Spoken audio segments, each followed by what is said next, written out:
Hi everyone, my name is Katie Askelson, and today I'm here to talk to you more about the upcoming STEM bond election. I'm looking to hopefully get your support on the upcoming election for $10 million for more STEM programs. Now, you might be thinking to yourself, what is STEM? Well, we're going to talk more in detail about it in the rest of this video, but it stands for Science, Technology, Engineering, and Math. And we're looking to create more education programs, get more professional development for our teachers, be able to brighten the futures of our students. And I'm hoping that by watching this video, you will vote yes in the upcoming STEM bond election. All right, let's learn more about STEM. During this presentation, we really hope to educate you more about STEM and about the background and learn more about our plans for STEM education for a brighter future. So the first question that we want to address is, what is STEM education? So STEM stands for Science, Technology, Engineering, and Math. But it goes so much more than that. Each STEM component brings a valuable contribution to a well-rounded education. Science gives learners an in-depth understanding of the world around us. It helps us become better at research and critical thinking. Technology prepares young people to work in an environment full of high-tech innovations. Engineering allows students to enhance problem-solving skills and apply knowledge to new projects.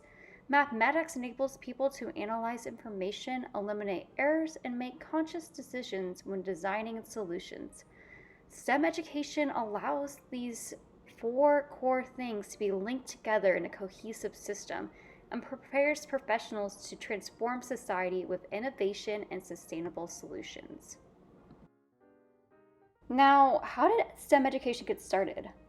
Well, like most things, you can blame Russia. When Russia launched Sputnik 1, which was an artificial satellite, it actually ended up causing the space race. And in this race, the US wanted to be at the same level as Russia in terms of STEM education. And because of this, in 1958, Congress passed the National Defense Act, which ended up putting $887 million into STEM education. This also changed how education was done. Before Sputnik 1, education was a little bit more relaxed. Students wouldn't necessarily go to school every day. The classrooms were either really small or really large, or they weren't even classrooms at all. And this made it to where there were classrooms and there was a lot of extra work being done.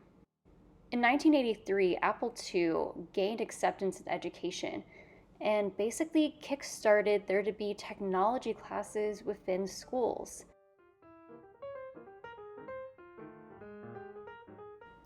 In 1991, this is when the World Wide Web was released, and it basically changed the landscape of how people conduct research and gather information. Now we get connections to people all over the world. In 2013, the Next Generation Science Standards were released, and this allowed us to have a clear guide of how to meet standards and really push STEM education to the forefront. Now, there's a lot of people who've helped shape STEM, one of them being Katherine Johnson. She was a NASA computer and helped John Glenn get into orbit, who was the first American to do so. Now, it's because of her being able to have tenacity to overcome so many obstacles that we are able to have not only women, but minorities in STEM. And we can thank Larry Page and Sergey Brin for Google. Google has helped us revolutionize how we use the web and has made information more accessible than ever. Now, there's many different benefits of STEM. By having STEM education, we can create a more STEM literate society. We can also prepare new generations for careers in STEM due to increasing demand. We can develop technical skills for the 21st century workforce, encourage teamwork, build resilience. We're able to foster ingenuity and creativity, and encourage exploration, experimentation, and inquiry. So you might be thinking to yourself, why STEM education? Well, as you can see from this table, STEM occupations are going to increase by 8% in the next 10 years. Computer occupations are going to increase by 11.5%, and mathematical science occupations are going to increase by 26.5%. So we need to prepare the next generation for these careers. STEM also teaches students skills needed for a technical workforce. It teaches them how to be adaptable, how to have complex communication and social skills by having to work via email, online, and in person, how to do non-routine problem solving, how to have self-management. And lastly, it helps them develop systems thinking. And all these skills help you be able to be ready for the new workforce where all these technical skills are needed in order to be successful. So how does the US compare to everybody else? Well, unfortunately, as you can see, we are 26 when it comes to reading, math, and science scores. We're about 14th in reading, 30th in math, and 22nd in science. So something needs to change in order for us to catch up with everybody else. Now, what are other countries doing that we're not doing? Well, Estonia launched a new program that helps provide students with the skills they need to be able to enter a technological society. They have the Proj Tiger program, which helps build technological literacy. In Japan, they have different classes that integrate math and science together, but they also have courses that incorporate science into students' everyday lives. So their students are constantly having to be reminded of what science is doing with them, but they're also learning how to integrate multiple subjects together. So what are communities thinking about STEM? Well, first off, there's a little confusion about what the STEM acronym means. And we're also seeing that people typically view the acronym letters as separate entities and not integrated. However, we're seeing a really big need for our school district to want guidance on how to have STEM education programs, and we have some support from parents and employers. Now, let's talk to Will Beeson to see how having encouragement for STEM has affected him and his career path.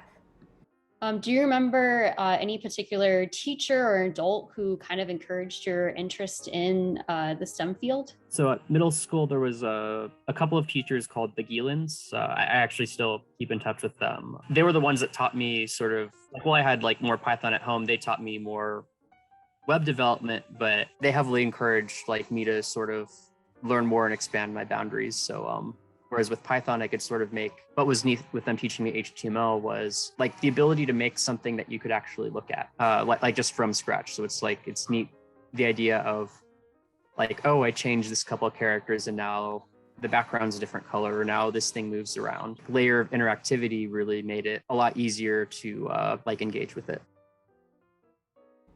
Now, currently our program has some strengths and weaknesses.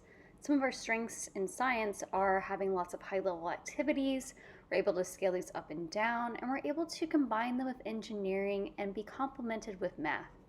Technology-wise, we have lots of advanced technology, and we have skilled instructors who can teach this technology. For engineering, we have lots of activities that are easy to scale up and down. They're also TEKS aligned and are able to be combined with science.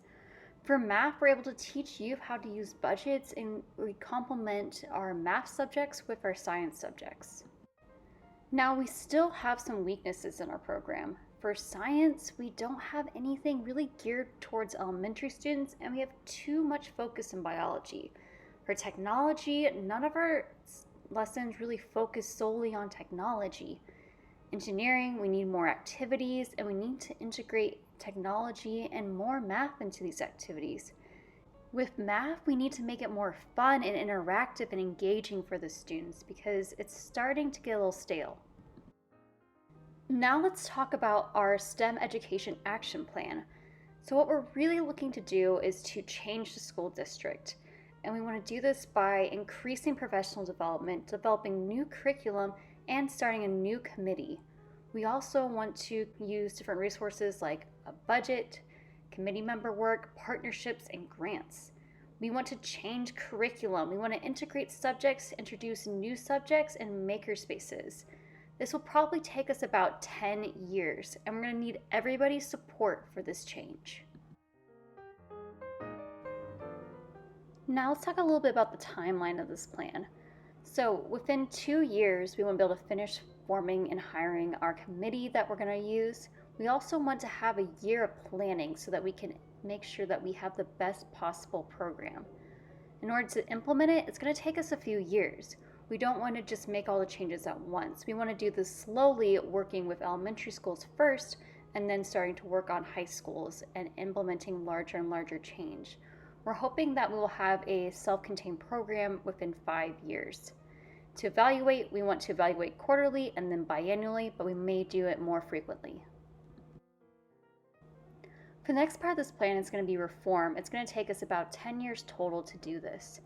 During this time, we're going to have about a $10 million budget, which will be funded by the bond, and we're hoping to create new maker spaces and have our new curriculum fully integrated and have new science equipment and new technology. The first step of this plan is to develop our goals. We're hoping to have these within the first month, and it'll be about $50,000 to do all the necessary research, pay salaries, as well as make sure that we are consulting all the right people. The next part of our plan is forming the policy. This is going to take us about a year. Now, the biggest thing that we want to change is go from STEM 2.0, which is where we're at, to STEM 4.0, where we have more integrated systems between science, technology, engineering, and math. This is going to cost us around $1 million for consultants, salaries, research, and lobbying. And unfortunately, policy takes a long time, so we are going to need your guys' patience during this part of our plan. The next part is programs. We want to make sure that we have the best possible programs, so we want to look at other successful programs. We're going to need about $1 million for consultants, salaries, research, curriculum writing, researching the programs, and by the end of the first 2 years, we hope to have new policy and know what we're going to do with our programs.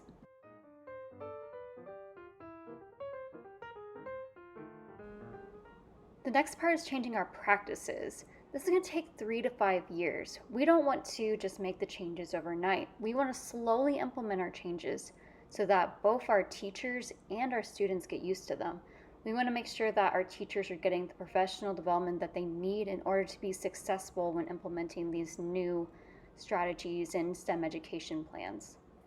This is going to take about $7 million to build new classes, do consulting, and pay salaries, and do everything else over those next 3 to 5 years. Now you might be wondering, how is STEM education going to help our local community? Well, it's going to allow us to be able to create partnerships with local businesses in order to be able to create different internships and also allow these businesses to come into the school to do career fairs and also to partner in other ways. It's also going to allow us to have higher retention rates in schools.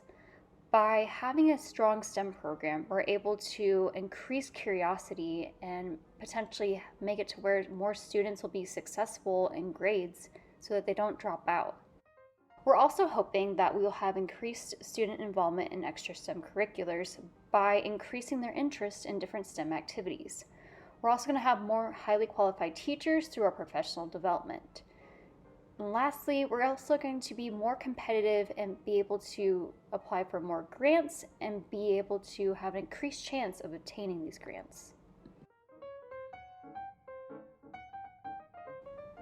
We want to thank you so much for watching this video, and please, during the election time, vote yes for the STEM education bond. We look forward to seeing you at the polls and to talking to you more about STEM.